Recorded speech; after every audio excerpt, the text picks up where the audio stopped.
Shu video boshlangandan beri mana shu narsalar sodir bo'ldi. Cristiano Ronaldo $100 ishlab oldi.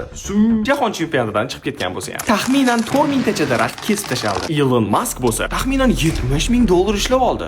Bitta kvartirani puli Toshkentdagi. Mana shu sekundga kelib dunyoda taxminan 260 million tonna suv yomg'ir bo'lib yog'di. 500 million kola butilkasi ochildi. Hozirgacha bo'lsa odamlar 63 mingtacha selfie olishdi. Bu soniyada 50 ta yangi oila qurildi va 20 tasi ajraldi. Videoni shu joygacha bo'lsa siz 68 mingta virusni nafas olganda yutib oldingiz. Shu momentgacha 7 megabaytcha internetingiz ketdi, rozi bo'lasiz va o'rtacha 1 kaloriya energiya yoqib yubordingiz. Reelsimizni bu joyga kelib bo'lsa 167 megabayt informatsiyani obработка qildi. Mana hozirga kelib bo'lsa siz va men yer bilan birga 1300 kilometr bosib o'tdik. Eng qizig'i shu momentgacha ko'zlaringiz примерно 300 martadan ko'proq qimilladi va sizni hayotingizni o'rtacha mashincha qismi o'tib ketdi. Bunga ham rozi bo'lasiz va Sardor Shtaynga podpiska tashlab qo'yasiz. Let's go.